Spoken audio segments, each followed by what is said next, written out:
जय गुरुदेव।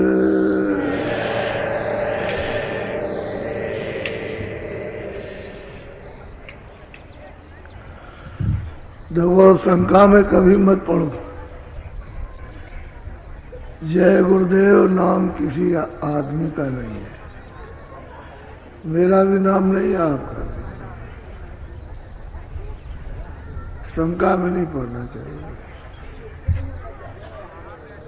पहले लोग कहते थे कि भाई बाबा जी का नाम, मेरा तो नाम नहीं, मैं भी तो जय गुरुदेव बोल रहा हूँ। तो ये शंका स्थान है, शंका नहीं करनी चाहिए। शंका से बड़े नुकसान होते हैं, और शंका से प्रेम मोहब्बत, व्यवहार, बोलचाल, ये सब टूट जाता है।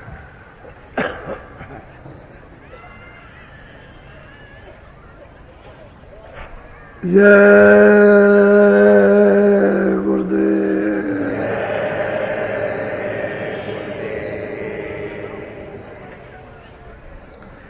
जब आप किसी का नाम लेते हो तो जो नाम रखा गया वो लोग तो मुंडा नाम, उसमें कोई नाम में रस नहीं। लेकिन जब श्री लगा दो और जी लगा दो तो रस आता है, उसमें सब्र और प्यार और मुलायमता और आदर उसमें टपकता है। और सीधा खड़ा कर दो तो कड़ू लगता है, कड़ू, वो किसी को भी अच्छा नहीं लगता। तो मालिक का आदर सूचक शब्द होना चाहिए।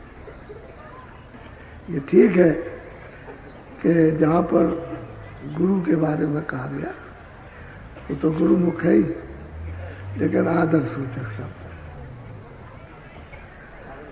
उसका महात्माओं ने सदा ध्यान रखा। आदर सूचक शब्द होना चाहिए, जो जिह्वा से बोला जाए उसमें आदर। वैसे वो गुरु है, वैसे गुरु है। जब ध्यान करोगे और दृष्टि में आएगा तो गुरु ही है। फिर वहाँ आदर सूचक शब्द नहीं, लेकिन वर्णात्मक, उसमें आदर सूचक शब्द होना चाहिए। जय गुरुदेव।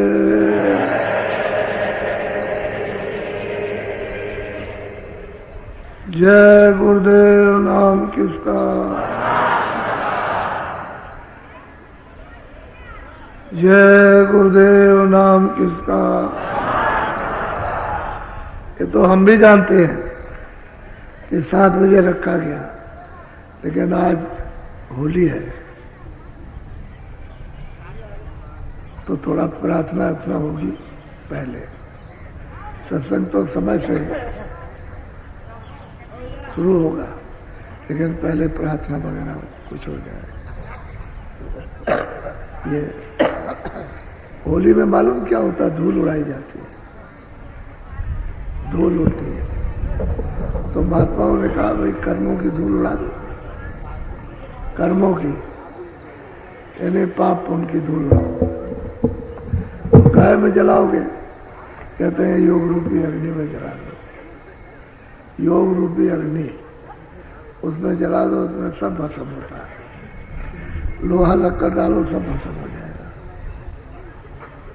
वो योग रूपी अग्नि है, वो प्रचंड अग्नि है, तो सब जला के बिल्कुल जिसको जलाना उसे जला देगी। जो जलने वाली चीज है वही जलेगी, सूरत नहीं जलेगी, सूरत साफ हो जाएगी। जो दोनों आंखों के पीछे बैठे है वो साफ हो जाएगी। भक्तों के साथ मतलब तो ये था, लेकिन आप बाहर रस्म बना लिया। दिवाली है, कहते हैं कि तुम दिया जलाओ, लेकिन उस दिए को जलाओ जिसमें तेल बत्ती, न डाली जाए और सदा जलता रहे, उस दिए को जलाओ। तो आप मतलब ये है कि हर साल दिवाली में दिए जलाते हो और अपना दिया बुझा पड़ा हुआ, उसी दिए को जलाओ, जब जल जाएगा तो उसमें तेल बत्ती बाहर की डालने की जरूरत नहीं, वो सदा जलता रहेगा। मतलब था त्योहार का, लेकिन जब महात्मा थे तब तो ठीक था, तब सही मतलब था, और जब वो चले गए उसके बाद लोग भूल गए तो मतलब एक व्यवहार बना लिया। त्योहार एक व्यवहार, एक रस्म, बस उतना ही करके छोड़ दिया। उसके मतलब को नहीं पूछा कि भाई इसका मतलब क्या है, वो पूछते होते तो फिर आपको शंका ही नहीं रहती। तो ये देश परदेश है, अपना देश नहीं। और परदेश में आप रह नहीं सकते हो, आपको निकाल देगा।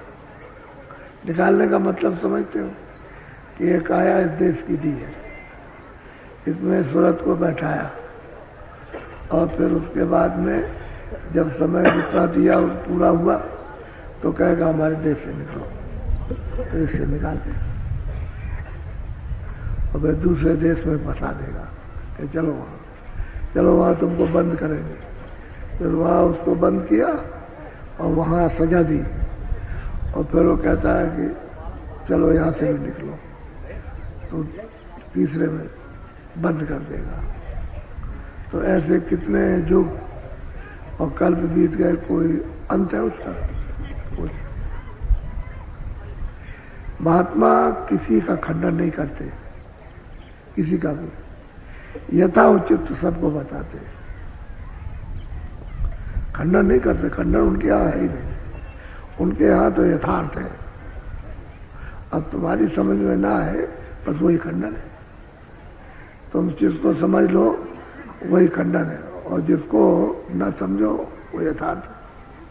तो महात्मा यथार्थ, जो जिसकी जैसी गति है, पाप है पुण्य है, अच्छा है बुरा है, न्याय है अन्याय है, उसको बताते हैं ये क्या है।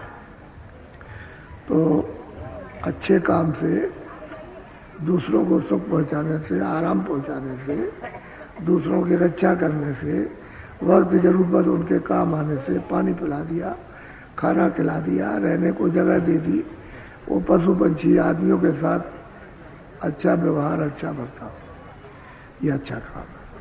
और तुमने उनको सताया, मारा, पीटा, खाना नहीं दिया, ये नहीं दिया, रोटी चारा नहीं दिया, और मतलब ये है कि उनको बांध रखा, गर्मी में जाड़े में उसका ख्याल नहीं किया, तो ये खराब काम है। उसी को बताते हैं ये काम मत करो, अच्छा काम है। तो अच्छे काम से तुमको सुख मिलेगा, आराम मिलेगा, निरोगता मिलेगी, निरोग नहीं होगा। और खराब काम करोगे तो फिर रोग हो जाएगा, दुख मिलेगा, दुखी हो जाओ, बीमारी मिलेगी, शरीर अंग भंग हो जाएगा, और फिर सड़ंत पैदा हो जाएगी, तो उससे बड़े कष्ट होंगे। इसलिए मना करते हैं कि ये खराब है, एक अच्छा, अच्छे को करो, उससे सुख पाओगे। कितने दिन? थोड़े दिन के, शरीर तुम्हारा थोड़े दिन ठीक रहेगा, लेकिन ये कहो कि मुझे कोई बदलेगा नहीं, तो इसमें से निकालेगा। अब वो जो अच्छा काम है उसका आपको फल आगे मिल जाएगा, उसकी प्रारब्ध बन जाएगी, क्योंकि जब इसमें से निकालेगा तो तुरंत प्रारब्ध बनाता है कि तुमने जो जो किया है, लो मैं तुमको ये शरीर देता हूँ, उसका ये भोग है। तो शरीर दे दिया, उसका भोग दे दिया। अगर मनुष्य शरीर दिया तो मनुष्य शरीर से कर्म करो, और नहीं तो और कोई शरीर दे दिया तो भोगो, फिर वो भोग हो गया, मनुष्य शरीर कर्म। तो कर्मयोगी को समझना चाहिए। तो यथार्थ किसी को न ब्रह्मा का विरोध, न विष्णु का विरोध,